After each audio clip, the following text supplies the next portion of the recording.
Welcome to the debate. Today we are diving into, well, a tension that's really been defining the quality management space for decades now. It's this complex and, let's be honest, often difficult intersection between professional ethical mandates and the harsh realities of commercial viability, specifically within third-party quality auditing and those certification processes. Mm-hmm. And this isn't just some abstract idea for quality pros, right? It really gets to the heart of trust. The fundamental question we're grappling with is whether the credibility, the essential ethical mandate of third-party auditing is fundamentally compromised, maybe even rendered unsustainable by this constant commercial pressure to keep clients, to maintain that business continuity. Right, and my position here is really one of firm belief in the framework itself. Now, I absolutely acknowledge that commercial pressures are severe. I mean, who wouldn't? But the ethical obligations that are explicitly laid out in standards like ISO 1911, combined with the ultimate pursuit of what I call quality with a capital Q, well, those must remain our guiding principles. The compromises we see, yes, they're serious, no doubt, but I see them as correctable deviations from an essential, non-negotiable standard. See, I come at it from a slightly different angle. I think focusing only on correcting deviations kind of misses the bigger structural problem. The reality of the structure itself, the fact that third-party certification is primarily a business, one that depends on recurring revenue, well, that means professional ethics are, I'd argue, routinely sacrificed for the sake of business continuity. And in that kind of scenario, true impartiality becomes tragically unsustainable. The economic incentives just actively work against it. My perspective really starts right where the standard itself begins. ISO 1911, it explicitly requires impartiality. And this isn't just a suggestion, right? It's the non-negotiable ethical framework. We have to uphold this professional standard because our true goal, ultimately, is providing genuine quality assurance to the end user. When I talk about quality with a capital Q, I mean that sort of transcendent commitment to rigor, a genuine adherence to the intent of the standards, not just, mechanically checking boxes for compliance. Failures like lead auditors choosing not to issue non-conformities. Yes, they're grievous, absolutely. But they represent a lapse in upholding the standard, not proof that the standard itself is irrelevant. That's an interesting point. Though I guess I'd frame it differently. I actually believe those failures are the proof that the standard is, in practice, structurally unenforceable. The documented behavior is, frankly, chillingly consistent. Lead auditors are consciously choosing, to issue only observations and opportunities for improvement instead of minor or major nonconformities. And why? They stated explicitly, to maintain the client and the continuity of the business. This pattern, for me, confirms my core thesis. Certification is first and foremost a business, where the immediate economic incentive keeping that client simply overrides the ethical mandate of impartial assessment. So just to clarify, you view this widespread behavior not as, say, individual moral weakness or isolated incidents, but as a symptom of a systemic ethical decay, one driven entirely by a destructive market dynamic? Absolutely, yes. And I respectfully challenge the premise that a written standard, like ISO 1911, can realistically hold the line against that kind of immediate financial pressure. What we're observing are the predictable consequences of a simple economic reality. Professional rigor often just doesn't sell in this high-volume, low-margin certification market we've created. It unfortunately reminds me of that dark sentiment from the auto industry years ago, that safety doesn't sell. When a lead auditor's business, maybe their bonus or even their job security, depends on keeping a client happy next year, the temptation to substitute an observation, which is basically free advice, for a minor nonconformity, which triggers costly follow-ups and potentially strains the relationship, well, that temptation becomes overwhelming. The current structure, tragically, reflects this focus on the immediate economic priority. Okay, that observation on market behavior is, it's sobering. But let's dig into the core disagreement about causality here. You argue that avoiding nonconformities is a predictable, almost inevitable, structural outcome of the commercial model. If that's true, If the financial dependency of the auditor on the audited entity makes the impartiality clause of ISO 190011 functionally, well, meaningless, how can the certificate itself possibly retain any value whatsoever? Well, the value it retains today is largely administrative, wouldn't you say? It's become a bureaucratic cost of doing business, a required stamp you need for supply chain entry or market access. But its ethical value, its actual assurance of genuine rigor, that's what's deeply compromised. The issue isn't that ISO 1901 doesn't exist on paper, it's that it's structurally unenforceable when the auditor is so financially reliant on the entity they're auditing. You ask how the standard can be overcome? Look, the financial pressure to protect that revenue stream is an active, immediate force. Whereas the penalty for lacking rigor, like losing accreditation, that seems distant, slow, maybe even unlikely in some cases. How can you possibly expect a simple ethical declaration as a standard to overcome that immediate, almost existential threat to the certification body's bottom line? I see why you characterize it that way, focusing on the immediate incentive. But I think that immediate financial pressure might be obscuring a longer-term commercial necessity. The very fact that impartiality is explicitly mandated in ISO 19011, it means the industry itself recognizes it as the core non-negotiable principle, right? Furthermore, if this kind of compromise were truly routine, completely unchecked, wouldn't the certification bodies themselves face much more scrutiny from the international accreditation bodies? I mean, if the system is utterly corrupt, why do major certification bodies still exist and manage to maintain their high-level accreditations?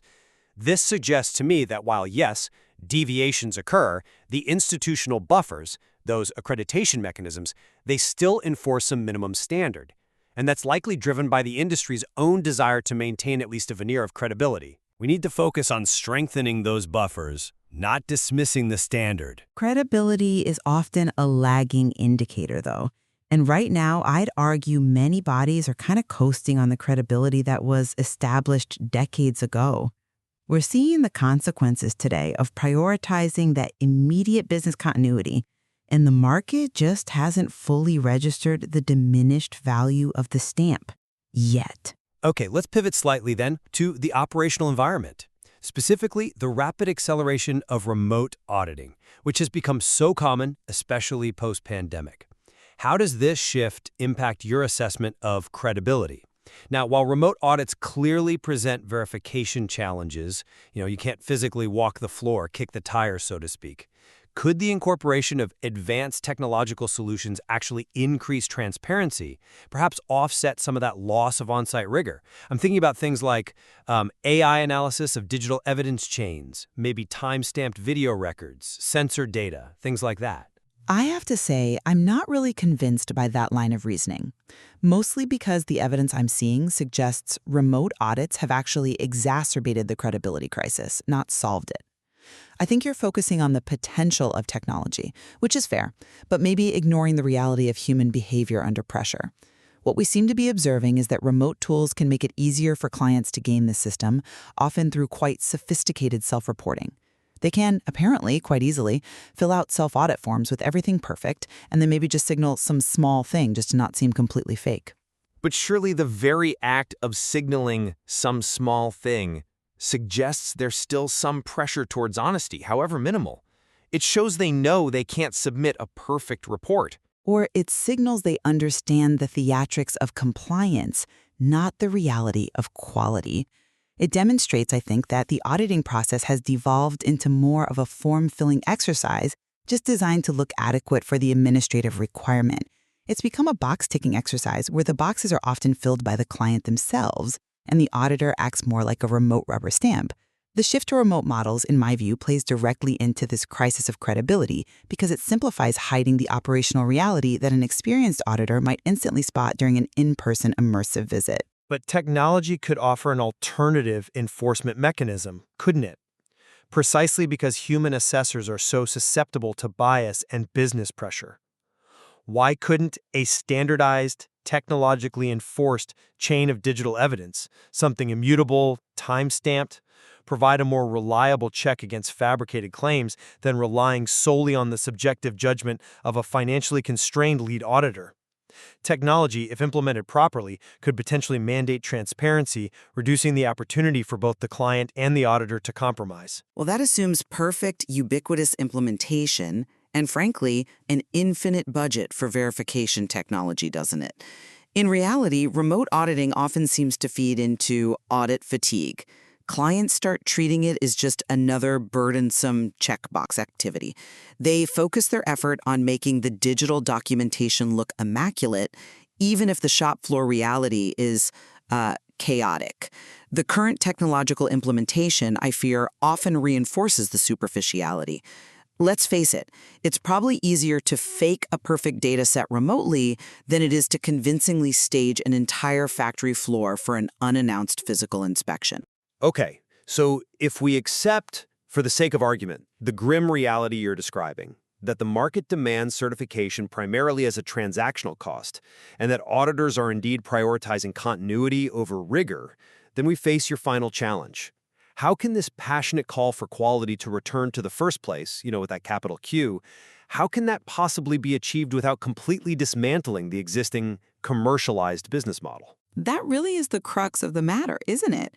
And I have to respectfully challenge the feasibility of simple self-correction here.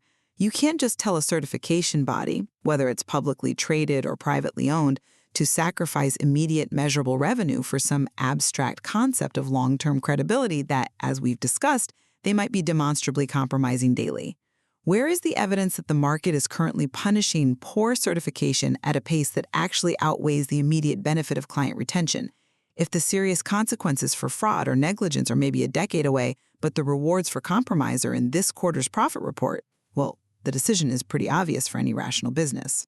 That is a harsh assessment, I grant you. But I would frame the long-term view differently.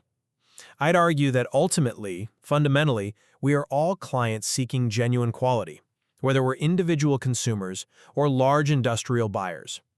The market eventually does punish poor quality, especially when it's masked by meaningless certification. Perhaps slowly, I agree, but eventually, and sometimes violently through failures and recalls. Therefore, the long-term sustainability of the entire certification industry actually relies on its perceived rigor. If certification comes to mean nothing, then eventually, no one will pay for it, regardless of whether it's an administrative requirement or not.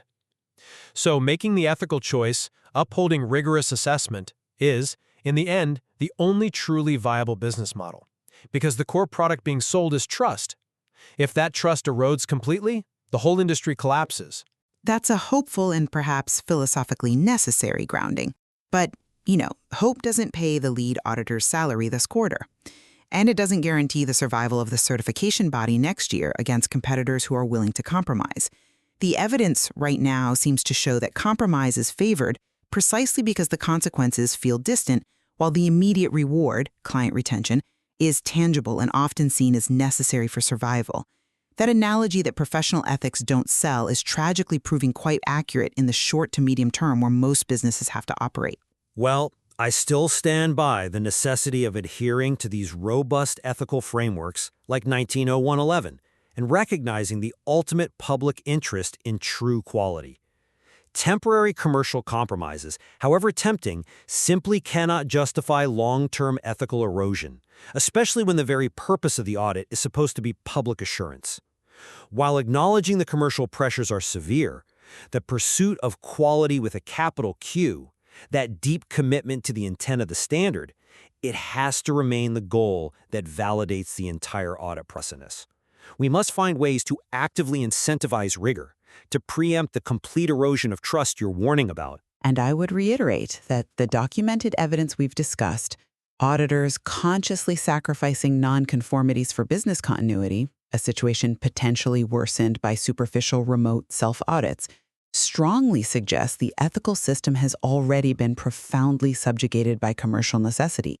This deep tension between the reality that the certification business thrives on continuity and the idealized role of third-party impartiality, well, that seems to be the defining characteristic of the current landscape. And until we address the fundamental business driver that actively incentivizes compromise, I suspect true rigor will remain more of an elusive theoretical concept than a consistent operational requirement.